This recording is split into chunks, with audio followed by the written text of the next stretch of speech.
맛있어. 너무 맛있어. 와, 아삭거리는 소리 들려? 와, 진짜 맛있다. 이 김치 어디에서 샀어? 김치 어디서 샀냐면 화 뭐? 무슨 김치라고? 그러니까 어디 김치냐면 바로 뜸들이지 말고 빨리. 도대체 어디 김치야? 화통김치. 화통김치라고. 국내산 재료로 100% 자체 생산하는 화끈하게 통하는 화통김치. 얼른 검색해서 사 먹어. 한글도 남보다 빨리 깨치고 참 똑똑했는데 갈수록 실력이 뒤처지는 것 같아 걱정이에요. 혹시 초등학교 교과서 본 적 있어요? 어려운 어휘가 너무 많아요. 학교에서는 어휘 개념을 하나하나 설명해줄 시간이 정말 부족하잖아요. 그럼 어떡하죠? 내 아이의 어휘만큼은 내가 책임져야죠. 어휘 공부의 정석. 초등어휘 3천, 초등어휘 5천. 검색창에 초등어휘 3000을 쳐보세요. 눈에 들어가도 상처 위에 발라도 혹은 아이들이 실수로 먹더라도 괜찮아야 한다는 마음으로 달려왔습니다. 아이부터 어른까지 수아비스. 이렇게 좋은 화장품 전 국민과 나누기 위해 수아비스 아이 모델 선발 대회를 개최합니다. 아이부터 어른까지 수아비스. 아이를 포함한 가족 모두가 참여 가능합니다. 지금 검색창에 수아비스 화장품을 검색하세요. 아이부터 어른까지 수아비스. 평생을 수아비스와 함께할 모델 바로 여러분과 여러분의 아이가 될 수 있습니다. 아이부터 어른까지 수아비스. 우리는 훌륭한 국가에서 살고 있는가 흔쾌히 답할 수가 없다. 훌륭한 국가 없이는 훌륭한 삶을 살 수 없기에 사람들은 묻고 시도하고 좌절하고 또 도전한다. 도대체 국가란 무엇인가? 대한민국을 더 훌륭한 국가로 만들려면 우리는 각자 무엇을 어떻게 해야 하는 것일까? 나는 이런 의문들에 대한 답을 찾고 싶었다. 이 책은 오늘의 시점에서 내가 찾은 대답이다. 유시민 국가란 무엇인가 개정판 도서출판 돌베개.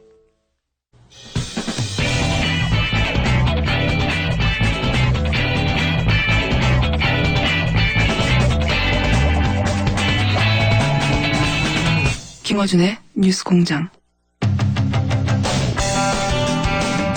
최순실과의 해외 재산을 추적하고 있는 분들 2부에 이어서 만납니다. 시사인 주준희 기자 그리고 안원구, 저희 문자로 안헌구 등등 여러 가지 이름이 등장하고 있습니다만 안원구 전 대구지방국세청장님 나와 계십니다. 자, 2부에 이어서 제가 이 질문을 청장님한테 들어볼게요.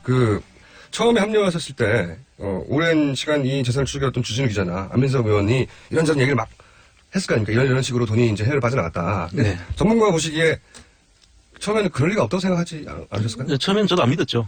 독일에 같이 안 가시려고 하더라고요. 그럴 리가 없다고? 네. 저를 좀 소원하게 또 보고. 그랬었습니다, 사실. 네. 근데 이제 처음에는 믿을 수가 없었죠. 지금도 아마 우리 국민들이 대부분 처음에 그렇게 믿고 있을 겁니다. 저하고 똑같이. 그런데 그 당시에 반신반의하면서 거의 사실 아까 주 기자가 말씀하셨지만은 끌려가셨어요? 끌려가다시피 갔죠. 그런데 가서 확인하면서 이거는 정말로 이건 내가 해야 될 일이다. 또 이거를 확인하지 않으면 안 되겠다. 네. 정말 확인하면 할수록 하나의 암덩어리처럼 엄청나게 큰 뭔가 있다. 그래서 사실 지금은 제 일처럼 돼버렸죠. 그래서 처음에 그 생각들이 많이 바뀐 겁니다, 지금. 저희가 독일 취재 갈 때마다 생각하는데 프랑크푸르트는 거대한 순실의 왕국 같아요. 공항에 내리지 않습니까? 그러면 최순실 씨 집안의 보호모조차도 VVIP 대접을 받았어요. 그 항공사와 영사관과 모든 데서 도움을 받았고요. 그리고 은행, 그 다음에 다른 한인 단체들, 종교 단체들이 최순실 가를 위해서 유기적으로 움직이는 게 지금도 보입니다.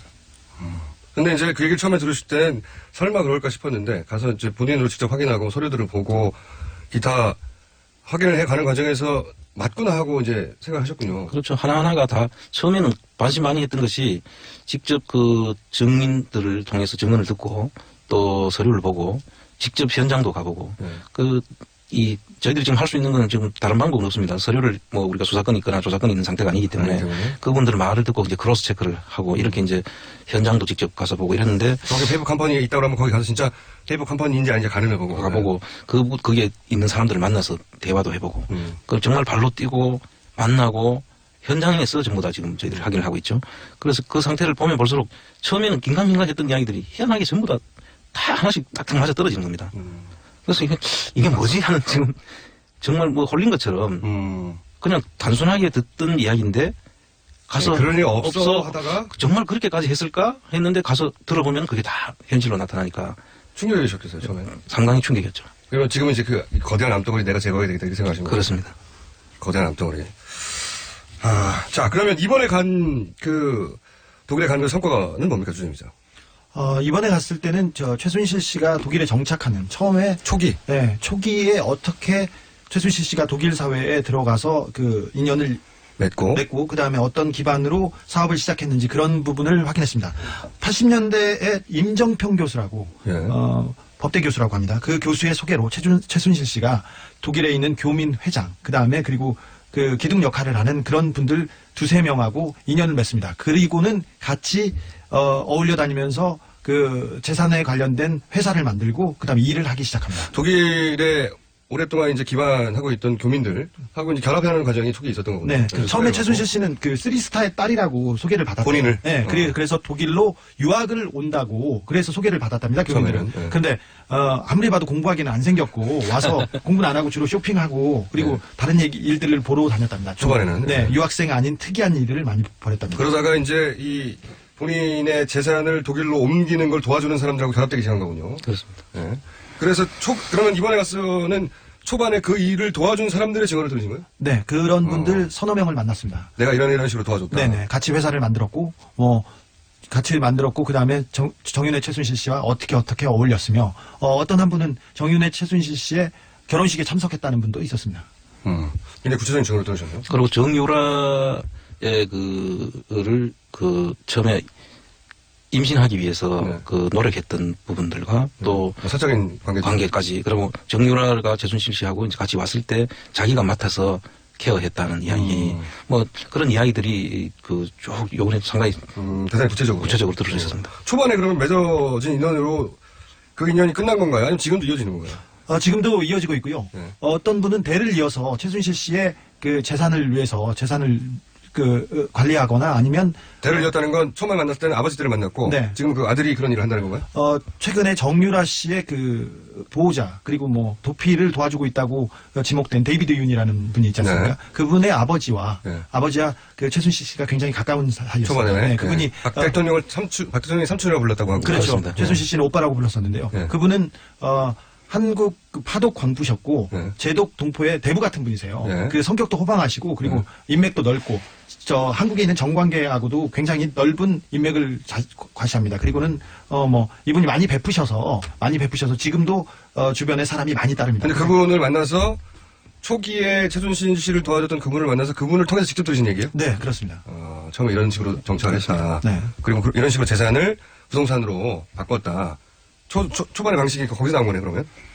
부동산으로 돈을 어떻게 은닉했다 이런 얘기는 안 하셨고요. 처음에는 때리려고 했어요, 저희를. 근데 그 이후에 얘기를 하면서 사적인 최순실과의 관계, 그다음 그 이후에 이어져 왔던 이야기들을 계속 하시기 시작했어요. 그러면 그 아들 때인 데이비드 윤은 어떤 역할을 했는지 구체적으로 나옵니까? 이번에 그럼 편지도 나왔던데? 그 편지 부분은 제가 교도소나 구치소 쪽에 또 누나들을 많이 알고 있어서 그런 거는 다른 쪽에서 어떻게 얻었는데. 네, 얻었는데 오늘 불편에서 잠깐 소개했는데 보면 편지에 이제 최순실 씨, 그러니까 박근혜 대통령이 당선되고 나서 우리가 이제 돈을 벌어보자 이런 얘기가 있어요, 보면. 네네. 같이. 네. 그 나오는 회사가 굉장히 중요한데 이번에 특검 조사에서도 그 회사를 최순실 씨와 관련된 최순실 씨의 회사로 보고 CNI. 예. 촬영회사로. 보고 조사를 했습니다. 그러니까 이 CNI라는 회사는 초기에 최순실 씨의 정착을 도와줬던 분의 네. 아들이 네. 그 세계일보 전 사장이죠. 사장의 아들에게 네. 편지를 보내서 그 편지의 내용을 보면 같이 돈을 잘 벌어보자 이제. 네, 그렇죠. 최순실 씨가 굉장히 중요해졌다. 네. 뭐 이런. 그러니까 최순실 씨와 돈을 같이 벌 일이 있었던 거죠. 네. 그 사이드에서. 예, 그래서 그 CNI라는 회사를 통해서 우리가 어떻게 집중하면 우리의 꿈이 이루어질 거야 이런 얘기인데 그 회사가 그 세계일보 전 사장이 만들었다고 그분은 얘기하고 있습니다. 자기와 자기 주변 사람이 5억을 내서 투자회사를 만들었다고 합니다. 종교재단 지도자인데. 네. 근데 투자회사를 만들었고 데이비드 윤하고는 전혀 관계가 없다고 네. 얘기를 하고 있으나 데이비드 윤은 이미 5년 전에 네. 자기가 편지에서 이 회사가 중요해질 거야. 그리고 최순실 씨하고 같이 해서 꿈을 이룰 거야. 이런 얘기를 돈을 많이 벌어보자는 얘기 계속 나와요. 심지어는 그 사람들이 우리는 드림팀이야 이렇게 하고 있죠. 드림팀이야. 네. 그러니까 그때 이어졌던 인연은 지금도 이어지고 있고 그 구체적인 회사도 등장을 한 것이고 페이퍼 컴퍼니는 너무 많고 현재 그렇죠.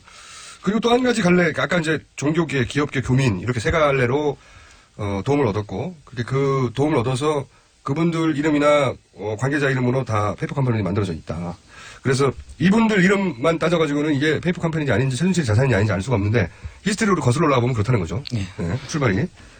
또 한 가지 덩어리가 이게 있지 않습니까? 지금 얘기한 건 최순실 씨가 나중에 독일로 옮긴 자산에 관한 의혹들이라면 애초에 이제 스위스은행과 관련된 또 의혹들이 있지 않습니까? 이거는 박정희 전 대통령 생전에 그쪽에 계좌가 있지 않았을까 하는 미국 의회 보고서도 있고 그걸 추적했던 우리나라 기자의 예. 그 메모들도 있는데 이 스위스은행 관련해서는 유경수 여사의 언니, 유긴순 씨 장남, 홍세표 씨가 또 연관이 있는 의혹이 있다면서 이게 내용이 어떻게 되는 겁니까? 홍세표 씨가 유경수 여사의 언니 유긴순 씨의 장남으로 돼 있는데요. 네. 이분이 74년에서 76년까지 그 외환은행 프랑크푸르트 지점장으로 네. 근무를 하면서 그 당시에 외환은행 스위스 사무실을 개설을 합니다. 네, 없다가. 네. 그래서 이 시점이 이제 좀 눈여겨볼 만한 대목인데요. 네. 그 74년과 76년은 그 당시에 그 이유락 비서실장이 네. 그 박정희 대통령 눈에 벗어나가지고 네, 미국을 갔죠. 한때 외국으로 그때 지금 그 내용으로 보면 바하마로 도망간 걸로 돼 있습니다. 그런데 그 바하마에 있을 때 그 당시에 이 시기하고 지금 일치하는 겁니다. 아하. 그때 이제 그 이우락 씨 일가 사위와 아들이 관리하던 스위스 계좌를 그 책 내용에 보면 박근혜 대통령으로 이름을 바꾸는 그런 이야기가 나옵니다. 원래 이우락 씨가 관리했었는데 사실 관계가 틀어져가지고 해외로 뜨니까 이제 관리자를 바꿔야 되는 상황이 됐던 것으로 추정이 된다. 예, 그래서 이 시기도 상당히 지금 중요한 시기적으로 일치하는 게 있습니다. 그리고 이분이 이분이 근무를 하다가 나중에 그 스위스 사무실이 98년도에 2000년도에 그 사무실을 닫습니다. 근데 그 사무실을 닫기 전에 하나 헝가리 은행이 또 만들어집니다. 그래서 지금 그런 부분들은 앞으로 이제 계속 제보도 있고 저희들이 좀 더 추적을 해야 될 부분이에요. 박정희 전 대통령의 비자금이 스위스에 있는 것이라고 저희가 주장하는 게 아니라 이미 미 의회 보고서에 그때 나왔습니다. 그렇습니다. 예. 벌써 40년 전에 나왔는데 그 이후로 그 자금에 대한 추적이 있었던 적이 없죠. 그렇습니다. 없는데 지금 이제 최순실 자금을 찾다가 여러 가지 찾다 보니 그 관련 흔적들이 나오기 시작하는 거죠. 그렇습니다. 네, 조금씩 나오기 시작한 겁니다. 이거는 박정희 대통령 생전에 그쪽으로 넘어간 금액이 아닐까 하는 것이고 그렇습니다. 최순실 자금은 그 사후에 만들어진 뭉칫돈이 최태민, 최순실 넘어가서 해외까지 갔다. 큰 갈래가 두 개가 있는 것이죠. 예, 그렇죠? 그렇습니다. 예. 그리고 또 중요하게 앞으로 봐야 될 인물이 또 누가 있습니까? 양혜경 전 삼성 유럽 본부장 얘기도 자꾸 등장하는데요. 이분이 소위 기업 카테고리에 관련된 분입니까? 네, 일단은 저희들은 그렇게 보고 있습니다. 지금 아직까지 그분을 저희들이 몇 번 만나려고 시도도 했고 연락도 하고 그렇게 했는데도 불구하고 계속 미루고 저희들이 집을 일단 찾아갔었을 때는 그 집이 비어져 있었습니다. 네. 그래서 이분은 계속 저희들을 지금 피하고 있다고 보여지는데요. 그분들을 이제 그분을 만나봐야 되겠다고 하는 게 이런 데 이유가 있는 거거든요. 근데 이분이 관여했다고 추정하는 배경이 있을 거 아닙니까?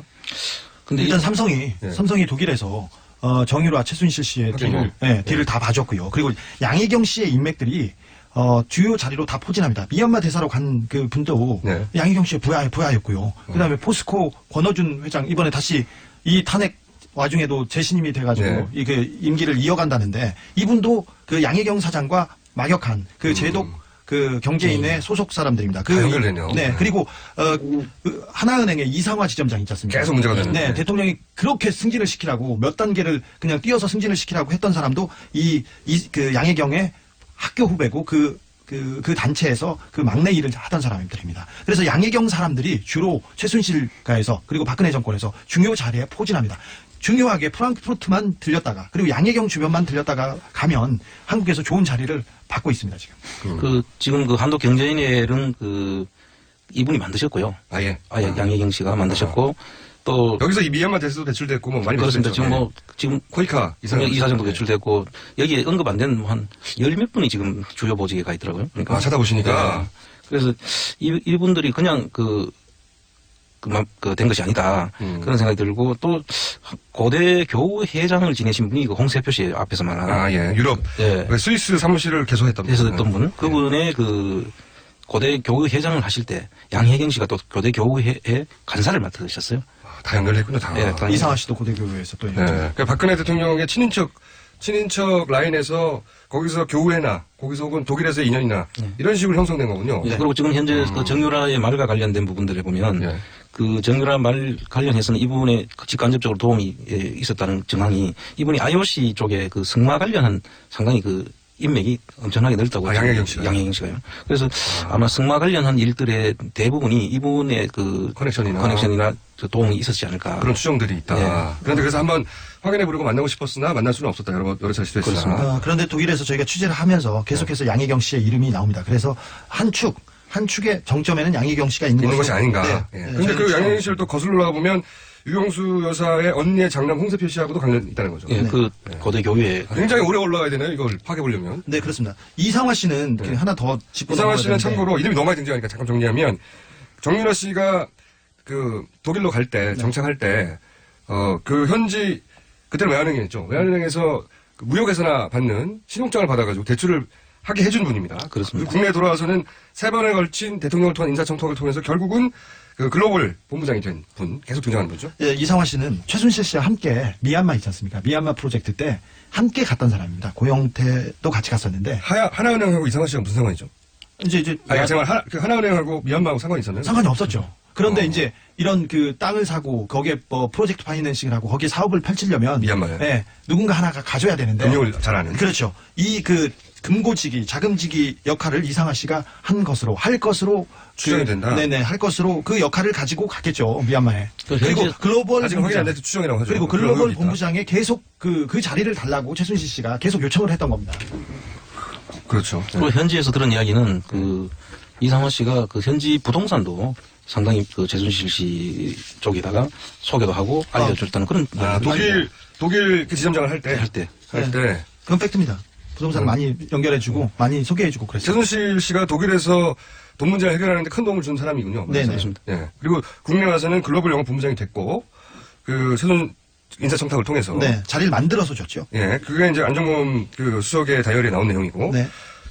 저희가 사실은 오늘은 처음 오신 거라서 좀 두섭긴 합니다만은 한번 총 정리를 제가 해드릴게요 나중에.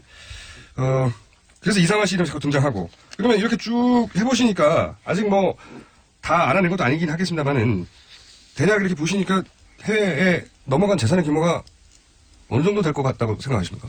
지금 그 재산의 형태가 그 지금 재산으로 남아있는 형태가 뭐 물론 부동산이 있는데 그 부동산도 차명으로 다 돼 있고요. 그다음에 그걸 좀 확인을 거쳐야 되죠. 두 번째는 이 법인 속에 지금 법인의 뭐 종목이 뭐든 간에 업종이 뭐든 간에 다 부동산이었지 않습니까? 그리고 아까 뭐 부분들은 2천억 같이 이렇게 들어온다든지 또 그 지금 스위스 쪽은 아직 저희들이 확인도 지금 전혀 못한 상태고. 그렇죠. 그래서 이런 부분들은 뭐 엄청나다라는 정도만 우리가 얘기할 수 있지. 금융자산 아예 확인 못한 거죠. 예, 그렇습니다. 그래서 그 부분을 지금 현재 뭐 얼마다 이렇게 이야기하는 것은 의미가 없고요. 많다. 엄청나게 많다. 엄청나게 많다. 아하. 어려운 점은 뭡니까? 너무 오래돼서. 이 재산 형성하는 과정에서 사람 이름도 바뀌고 법인명도 바꾸고 또 재산의 형태도 바뀌어지고 이런 과정들을 거쳤기 때문에 게다가 복잡하게. 예, 아주 복잡하게 꼬아놓고 그래서 최순실 씨가 구치소에서 그랬다는 거 아닙니까? 찾아보라. 다 몰수해라 있으면. 이렇게 이야기했다는 자신 거죠. 있다는 거죠. 예. 그래서 이런 부분들을 감안할 때 상당히 찾는 데는 힘이 들고 저희들도 지금 다녀보니까 아무 지금 저희들이 조사권도 없는 상태에서 맨 땅에 지금 그렇죠. 지금 일일이 그냥 사람 만나고 오랄 수 없으니까 사람 만나고 그 물건에 가보고 서류 확인해보고 그때 그 일을 도와준 사람의 증언을 듣고 이런 거잖아요. 그렇습니다. 그래서 다행한 것은 그래도 그 독일 현지에 있는 교민들이 복수의 그 교민들이 여기에 대해서 많은 정보들을 저희들한테 제공을 해주고 오랜 세월 봐왔다니까. 그리고 저희들이 뭐 금방 가서 확인할 수 있는 건 아니고 그렇죠. 오랜 세월 동안 여기 또 그 의문을 가지고 추적을 해오신 분들이 있어요. 따로 또 독일에? 예, 그래서 이분들이 도움이 없었으면 저희들이 뭐 이 정도까지 가는데도 정말 불가능한 일이죠. 사실 국세청이나 검찰이 나서면 얼마 되지 않은 노력과 얼마 되지 않은 시간으로 금방 성과를 낼 수 있다고 저희는 봅니다. 이 최순실 씨 은닉재산 그리고 재단을 통해 빼돌린 재산들 그리고 살인사건도 다 이 돈과 관련돼서 벌어진 일이거든요. 그래서 다시 특검이 생기거나 아니면 특별법을 제정해서 최순실 은닉재산에 대해서 적극적으로 좀 나서는 그 노력이 필요한 것으로 보입니다. 실제로 그 총장님이 직접 가서 본인으로 확인하면 할수록 이건 특별히 따로 조사팀을 만들어야 되겠다는 생각을 하시겠어요, 그죠? 그렇습니다. 이 조사라는 게 조사국장 해보셨으니까 아시잖아요. 일반적으로 우리가 조사를 해보면 이 금융조사라든지 재산 조사를 하는 과정이 상당히 깁니다. 그렇죠. 금융은 또 금융을 추적을 해야 되고 다시 통보를 받아가지고 저희들이 직접 못하니까 하는 그 기관들이 긴데 이거를 특검 기간 안에 도저히 불가능한 것이죠. 불가능했을까요? 예전부터 불가능한 일이었고. 그럼 만약에 그 총장님한테 전권이 있다. 예를 들어서 전권이 있어요. 조사권이. 그러면 몇 명을 구성해서 얼마나 기간 동안 조사를 하면 이걸 싸그리 찾아낼 수 있을 것 같아요? 뭐 제가 볼 때는 지금 뭐 이 숫자는 많을 필요는 없다고 봅니다. 숫자는 그렇게 많을 필요 없고 이제 정예 요원들을 뭐 한 국세청 한 조사국 한 개나 2개 정도. 몇 명입니까? 한 보통 25개 반이라고 한 100명 정도. 100명이 적어요? 숫자가 적을, 100명이 적습니다. 나름 한 5명, 10명 이럴 줄 알았지. 100명이 몇 얼마나요? 너무 강범위하니까요. 100명 정도. 적어도 한 2년 정도. 2년이요? 100명이? 예. 그 정도는 추적을 해야 될 걸로. 이거 물론 물리적인 시간이 있기 때문에 그런 겁니다. 100명이 이것만 2년을 해야 이 돈을 찾을 수 있을 것 같다고 생각하십니까? 그렇습니다. 이 자체적인 그 내용상으로는 이렇게 우리가 보는 거는 추정을 할 수 있는 것이지. 그렇죠. 확인해야 되니까. 확정을 해야 되니까. 예. 이 돈이 이렇게 돼서 이 사람을 거쳐서 이렇게 갔다. 지금은 그렇게 보이는 거고. 예. 그걸 확정할 만한 서류와 증언과 그걸 받아내야 되는 거잖아요. 그렇습니다. 특검에서 2년에 100명이요. 재산 추적팀이 있었어요. 그런데 굉장히 어려웠던 것이 일단 회사 이름도 그렇고 사람 이름이 계속 바뀌어가지고 그러니까요. 가게도 그리는데 너무 시간이 많이 걸리더라고요. 가게도 그려놓고 그 사람 이름이 밑에 또 계속 바뀌니까. 네. 그래서 그 사람 재산을 확정하고 부동산 등기부등본에 나와 있는 재산을 확정하는데 그렇게 시간이 많이 썼어요. 지금 사실 해외 이야기만 하고 있는데요. 사실 국내 부분들은 상당히 더 복잡하고 더 복잡해요? 이야기 들으면 정말 구역질이 날 그럴 일들이 많이 벌어지고 있습니다. 구역질이 나셨습니다. 전문가도. 네. 이런 사안을 많이 보셨을 거 아니에요? 이 정도로 꼬아놓은 사안 못 보셨어요? 이제 제가 구역질 난다고 하는 부분은 이 꼬아놓는 게 문제가 아니라 네. 정말 거의 범죄에 해당되는 다 그런 범죄죠. 일들이 벌어지고 있어요. 그냥 네. 다 범죄가 아니라 네. 들으면 정말 이렇게까지 할 수 있나 할 정도의 일들이 벌어지고 있습니다. 그래서 이렇게까지 할 수 있나는 다음 시간에 제가 또 모실 건데 그때 들어보기로 하는데 조사국장을 하신 분으로서 조사국장 진짜 무서운 곳이거든요. 잘 모르시겠지만 기업들이 조사국장 굉장히 무서워합니다. 근데 사국장, 네, 제일 무서운. 조사 1국장 했습니다. 알국장 하셨어요? 네. 사국장이 제일 무섭죠. 사국장 뭐 다 같은 국장이죠. 근데 또 그러면 그 중에서 직접 최순실 관련된 거 들여다보다가 야, 이렇게까지 했나 싶은 게 있어요? 기가 막힌 게? 제가 지금 여기서 말씀드리기는 그렇고요. 다음 시간에 말씀하시면 됩니다. 다음에 한번 기회 되면 제가 다시 말씀드릴게요. 기회를 저 여러 번 만들게요.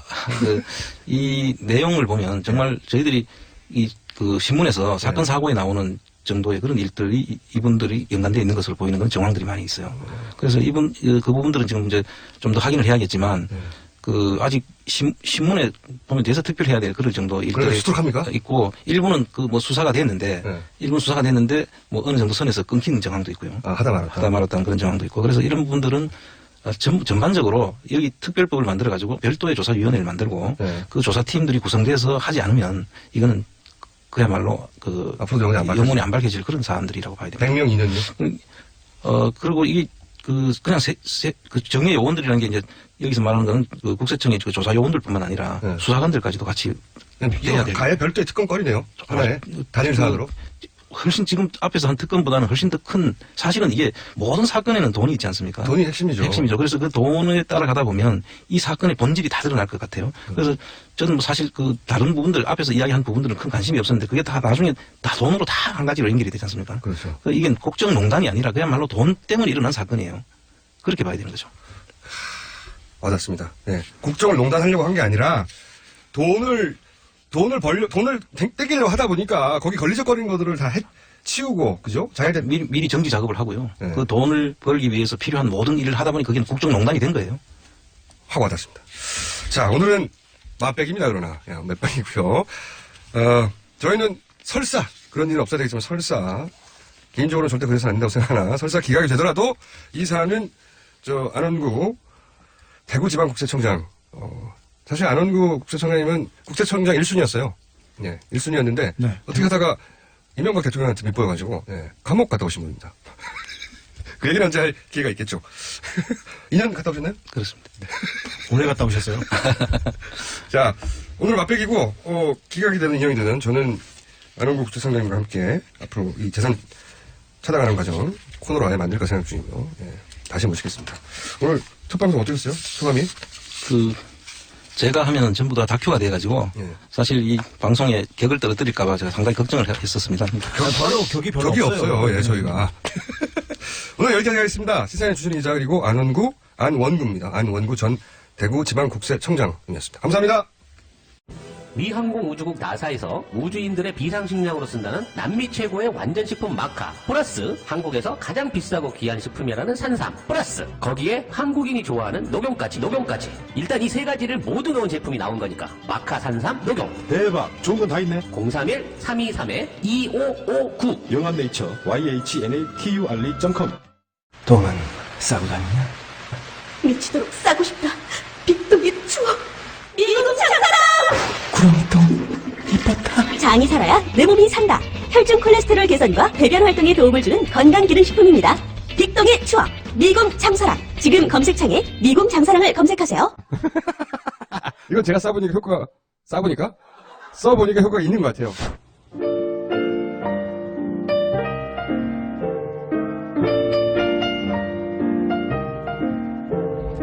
불친절한 AS. 안원구 청장님에 대한 문자가 굉장히 많네요. 예. 안헌구인 줄 알았습니다. 공장장 발음이 문제인가요? 제 귀가 문제인가요? 제 발음이 문제예요. 예. 이런 문자 보내지 마세요. 안 고쳐질 바람에 대해서 자꾸 문자를 보내실 겁니까? 네. 자, 탄핵이 계약되면 오늘이 마지막 방송입니까? 아니죠. 새로운 첫 방송이죠. 예. 모두를 달리하는, 완전히. 아침이면 찬송가만 듣던 회사의 근처에 있는 식당 사장님이 언젠가부터 뉴스 공장만 들으십니다. 복음인가요? 고등학교 2학년 딸이 양치자면서 교통방송 로고송을 부르고 있네요.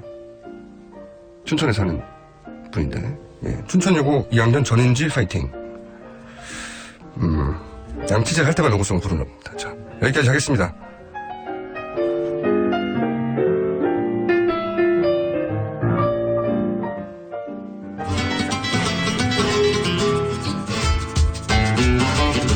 자, 동심도 파괴하고, 예, 민속도 파괴하고, 다 파괴하는 파괴자 황교육 박하늘 씨 나왔습니다. 예, 안녕하세요. 황교육입니다. 예. 듣다 보면 뭐, 속절없이. 이 닭은 우리는 이제 전통, 전례로 내려온 우리 땅에서 쭉 커온 닭인 줄 알았더니 다 미국에서 오고 막, 일본에서 넘어오고 막, 삼겹살, 오리삼부터 먹은 줄 알았더니 70년대, 일본에서 추가가 남은 거고 막. 자, 근데 여기 들어오시기 전에, 안원구 전 국세청장, 대구 국세청장. 깜짝 놀랐어요. 깜짝 놀랐죠. 야, 어마어마한 재산이 바깥에 떠돌고 있다는 거, 이거 빨리 거둬들여야죠. 경제 사정도 안 좋은데. 그 이제 방송 저는 쉬는 시간에 하신 말씀이 자기도 사실은 믿지 않았다는 거예요. 저도 사실 이런 음모론, 주준우 기자, 김호준 총수 이렇게 이야기하는 음모론 잘 안 믿거든요. 음모론 아니라니까 제가 마지막에 얘기하지만 음모론 아니라니까. 근데 좀 많이 믿고 있어요. 처음에는 믿기 어려운 거죠, 다들. 이분도 평생 그걸 추적하신 분이고, 그래서 청장까지 되신 분이고, 조사국장도 하신 분인데, 에이, 설마. 설마 그런 일이 있겠어 하는데, 이제, 보다가 역겹고, 놀랍고, 내가 이거 꼭 찾아내야 되겠다는 결의도 생기고. 대한민국 상상하지 못하는 일들이 다 이렇게 현실이 된다는 게. 국정농단이 아니래잖아요. 돈 때문에 그랬다잖아요. 알고 봤더니. 이분 말이 저는 정말 본질이라고 봅니다. 돈 하다가, 그래서 인사도 개입한 것이고, 돈 하다가, 해외 진출인 거의 다 돈이에요. 그래서 이 돈을 찾아서 부정하게 확보한 돈들은 회수하면 이 일은 그제서야 끝이 난다. 그렇죠. 회수해야죠. 비자금 있으십니까? 없어요. 집사람 몰래 숨겨놓기도 힘들어요, 요즘. 그래요? 네. 아니, 뭐, 왜 이렇게 양복 주머니 안이라든가 아니면. 그런 거 다 틀려요. 장판 밑에 버리면 안 됩니까? 안 돼요. 시도는 해보셨는데 들켜서 포기하신 거예요? 여러 번 들켜가지고, 이제는 안 해요. 절대 여기는 들킬 일 없다고 생각하고 넣었는데 들킨 거 어디에서? 그런 거 이야기하면 안 되죠. 왜요? 그럼 왜 해야 돼요, 제가? 그걸 지금? 또 들키려요. 황 선생님은 그런 것을 숨길 것이라고 사모님이 생각하신 거군요, 평상시에.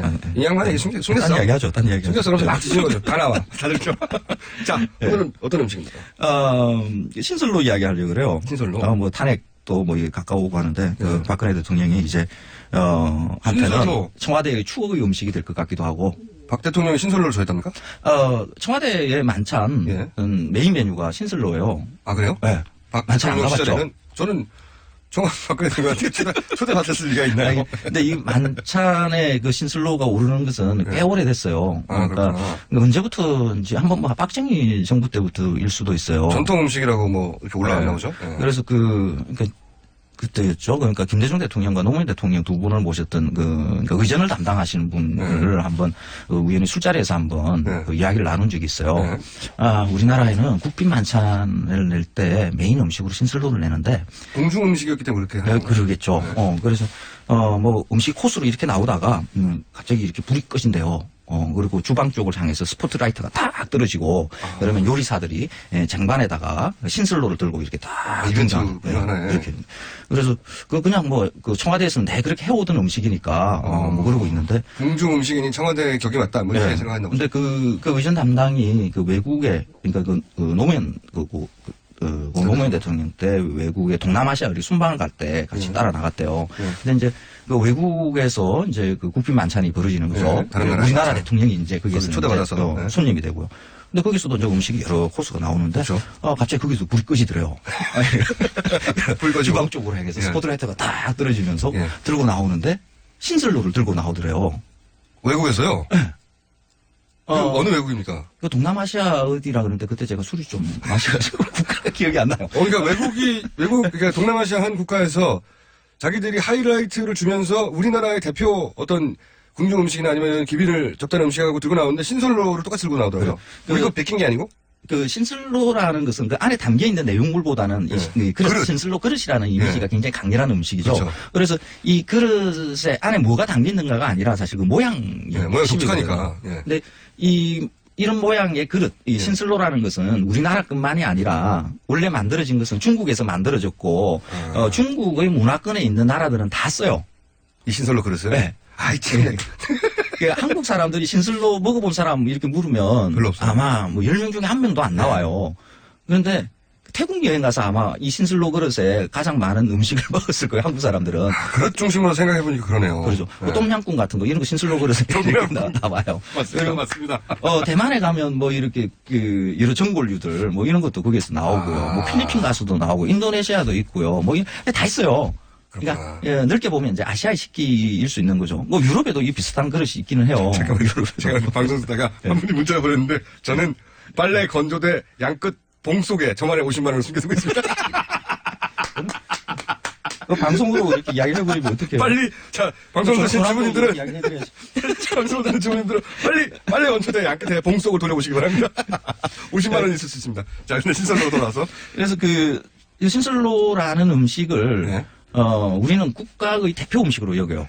청와대 만찬에서도 그러고요. 정부에서 만들어내는 한식 세계와 관련되는 책자들, 외국에 이렇게 보내는 책자들 보면 그 앞에 표지 사진도 보면 신슬로이고요.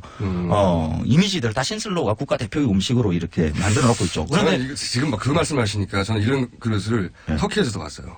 예, 그런 게 있어요. 유럽에도 이런 그릇이 있어요. 그 안에 찬물을 데우기 위해서 이렇게 만들어진 아주 큰 모양의 신슬로들이 있어요. 그 그릇이 사실 의미 없는 거죠. 그런데 궁중 음식이 지금 파괴되고 있습니다. 한국인들이 아예 거의 안 먹는 음식, 요리할 수도 없고 그 신슬로 그릇 집에 가지고 계신 분들은 아마 거의 없을 거예요. 없죠. 그런데 그런 음식을 두고 대한민국의 국가 대표 음식으로 여기고 청와대 만찬에서 먹고 하는 게 이게 정상적인 일인가 한번 생각해 볼 필요가 있는 거죠. 음식의 역사, 그러니까 그릇이나 이 음식의 역사에 대해 잘 몰라서 그럴 수도 있겠네요. 왕국의 시대에 왕이 먹는 아주 특별한 뭐 일반의 사람들이 먹지 않는 그런 음식을 먹겠죠. 그런데 민주공화정에서는 대통령의 음식이 왕이 먹는 나만의 음식, 뭐 청와대에서만 먹을 수 있는 음식 이런 것을 만들어 놓으면 안 되는 거죠. 일리 있는 이야기고요. 그냥 일상의 음식이 멋진 김치찌개를 차라리 만들든가. 그렇죠. 외국인의 뭐 국가에 이렇게 정상이 왔을 때 내놓는 음식도 사실 뭐 조선의 궁중 음식을 유래해서 그건 뭐 우리 민주공화정에서 무슨 궁중 음식을 따집니까? 그런 음식. 모양도 예뻐서 그러는 것도 있을 것 같아요. 색깔별로 이렇게 쫙 음식을 동그랗게 해가지고 하면 비주얼이 좀 그럴듯해서. 모양이 예쁠 수는 있죠. 그런데 가운데 뭐 숨 넣고 열 데우기 하긴 뭐 요즘 숨 넣기가 힘드니까 그 안에 그냥 알코올을 이렇게 데우는 거거든요. 이런 음식이 신슬로를 이제 잘 못 드신 분들, 한 번도 아직 못 드신 분들, 이런 분들을 위해서 그 맛이 어떤가 대충 이야기를 드릴게요. 소고기나 돼지고기, 해산물 뭐 이런 것을 전으로 부치거든요. 그리고 그 외에 뭐 표고버섯이니 미나리니 뭐 이런 것들도 이렇게 들어가요. 근데 국물 베이스는 보통 소고기 국물로 해서 내는데 그 맛이 어떤 맛이냐 그러면 우리 그 명절 때 여러 부침개를 하고 명절 음식 했는데 이렇게 막 남아 돌아갈 때 다 때려 넣고 이거 탕 끓이잖아요. 그걸 이제 지역에 따라서는 뭐 잡탕이라 그러기도 하고 어떨 때는 모양이 안 좋으니까 거지탕이라 그러기도 하거든요. 그 맛하고 같아요. 그래요? 전을 부쳐가지고 이렇게 탕을 끓이면 딱 그 맛이 그냥 기름 전 부칠 때 나는 약간의 고소한 맛에 고기 생선 맛 이 정도 나는 음식이거든요. 뭐 그 정도의 음식을 가지고 마음에 안 드시는군요. 히스토리도 그렇고 그릇도 그렇고 이게 그렇게 대단하지 않은 음식인데 국가를 대표하는 음식이 되냐 하는 것이에요. 그렇죠. 우리는 그 대통령이라는 그 자리를 그 왕의 자리로 그 인식도 마음에 안 해요. 그러니까 이런 음식에 그 청와대에서 만찬으로 내놓는 음식이 그 대한민국 국민 대부분이 먹고 보지도 못한, 듣도 보지도 못한 이런 음식을 낸다는 것이 이런 의식을 이게 반영하고 있는 것이 아닌가 하는 거죠. 그 음식 얘기에 대한 반응은 없고 다 이제 자기 비자금 어디 씁니다는 문자가 오고 있어요. 수도 계량기 안에 씁니다는 얘기 나오고요. 자동차 핸들 카바 안에 씁니다는 얘기. 비자금.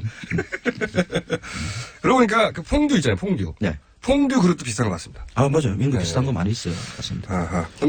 그리고 그보다 더 중요한 네. 것은 대통령이 왕의 음식이라고 그것을 대표 음식으로 여기는 것은 민주공화국에 맞지 않다. 맞지 않죠. 그래서 그때 당시에 이제 김대중 노무현 대통령 때 의전 담당했던 분도 새로운 음식을 어떻게 한번 만들어 보려고 노력을 했었는데 그게 잘 안 됐다라고 이야기를 하더라고요. 그래서 여기까지 하셔야 됩니다. 네. 이번 주 여기까지 하시고요. 이제 주말에 토요일 날 광화문 가서 고기 먹는 일이 더 이상 없어야 될 텐데. 네? 아, 이제 뭐 끝났던 거 아닌가요? 자, 좀 기다려봐야 다음 주에 어떤 얘기가 이어질지.